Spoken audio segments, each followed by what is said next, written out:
రాష్ట్ర వ్యాప్తంగా రెవెన్యూ సమస్యలు పరిష్కారం కాక ప్రజలు రైతులు తీవ్ర ఇబ్బందులు పడుతున్నారు.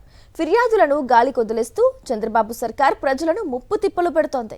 కబ్జాలు, సరిహద్దు సమస్యలు, రికార్డులు మాయం, అక్రమాలపై ఫిర్యాదులు వెల్లువెత్తుతున్నాయి. పట్టా భూములను సైతం నిషేధిత జాబితాలో చేర్చడంపై బాధితులు ఆవేదన వ్యక్తం చేస్తున్నారు.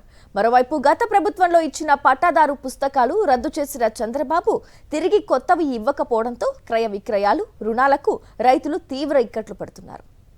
తప్పుడు పేర్లతో ఆన్లైన్లో రికార్డులు మాయం చేయటం, పట్టా భూములను సైతం నిషేధిత జాబితాలో చేర్చటం, భూ కొలతల్లో తిమ్మిని బమ్మిని చేయటం, భూ ఆక్రమణలపై చర్యలు తీసుకోకపోవటం, ఇలా రాష్ట్ర వ్యాప్తంగా రెవెన్యూ సమస్యలు వెల్లువెత్తుతున్నాయి. తమ గోడు పట్టించుకునే దిక్కులేక లక్షలాది మంది సతమతమవుతున్నా చంద్రబాబు సర్కార్ చేస్తులుడిగి చూస్తోంది. చలనాలు కట్టినా, స్వయంగా న్యాయస్థానాలు ఆదేశించినా భూములు సర్వే చేసే దిక్కులేక అల్లాడుతున్నారు. ప్రతి సోమవారం ప్రజా సమస్యల పరిష్కార వేదికకు వచ్చే వినతుల్లో సింహభాగం రెవెన్యూ సమస్యలే ఉంటున్నాయి. ఏళ్ల తరబడి పొలాలు సాగు చేసుకుంటున్న 22A నిషేధిత జాబితాలో అసైన్డ్ భూములుండడంతో బ్యాంకు రుణాలు అందక, అవసరాలకు భూములు విక్రయించుకోలేక సుదీర్ఘకాలం రైతన్నలు తీవ్ర ఇబ్బందులు పడ్డారు. వారి సమస్యలను గుర్తిస్తూ 20 ఏళ్లుగా లబ్ధిదారుల అనుభవంలో ఉన్న అసైన్డ్ భూములను 22A జాబితా నుంచి తొలగించి వైఎస్ఆర్సీపీ హయాంలో రైతులకు హక్కులు కల్పించారు. దీంతో రాష్ట్ర వ్యాప్తంగా పేద రైతులు ఎంతో సంతోషపడ్డారు. కానీ 2024లో చంద్రబాబు గద్దెనెక్కిన తర్వాత ప్రీహోల్డ్ అయిన భూములను తిరిగి 22A నిషేధిత జాబితాలో చేర్చింది. దీంతో రుణాల నుంచి క్రయ విక్రయాల వరకు అన్నదాతలు తీవ్ర ఇబ్బందులు ఎదుర్కొంటున్నారు. గత ప్రభుత్వంలో రైతులకు కొత్త పట్టాదారు పాసు పుస్తకాలను అందజేశారు.